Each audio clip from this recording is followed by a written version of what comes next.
A young man, 25 years old, stands outside a building in Paris. He has just opened his own fashion house. He has already been fired from the most prestigious address in the city. He has already survived a breakdown. He has already, at an age when most designers are still apprentices, dressed the most celebrated women in the world. His name is Yves Saint Laurent, and the story he is about to tell fashion is one the industry is still catching up to. Yves-Henri Donat Mathieu Saint Laurent was born in 1936 in Oran, Algeria. He was a child who existed slightly outside the world as it was. Interior, obsessed with beauty, drawn to the precise way a line could make something feel inevitable. He moved to Paris, attended fashion school, won an international design competition, and then Michel de Brunhoff, the editor of French Vogue, saw his sketches, struck by how closely they resembled Christian Dior's work, and introduced the young designer to Dior directly. At 17, Yves became his protege. Within a few seasons, Dior's runway had begun to feature more of his designs than Dior's own work. Then, October 1957,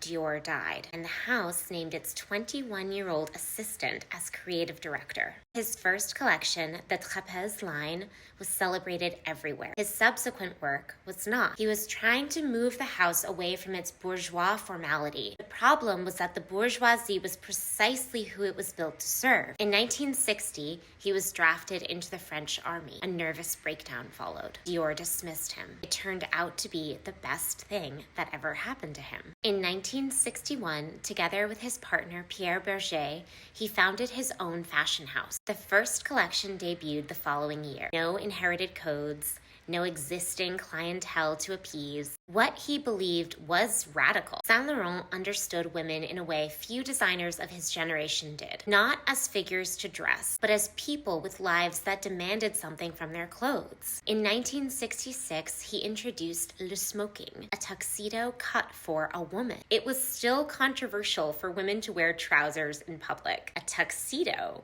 the most formally coded piece of masculine tailoring, designed to be worn by a woman, was something the culture was not prepared for. Its early adopters were Bianca Jagger, Liza Minnelli, and Catherine Deneuve. Women who understood that what Saint Laurent was offering was not a costume, it was a proposition. That clothing should belong to the person wearing it. Le smoking never went out of fashion. The same silhouette, updated season after season, remains in the collection today. Saint Laurent's ambitions extended beyond gender. He became the first designer to truly merge art and fashion, not as a reference, but by putting art directly on the runway. The most famous example, the Mondrian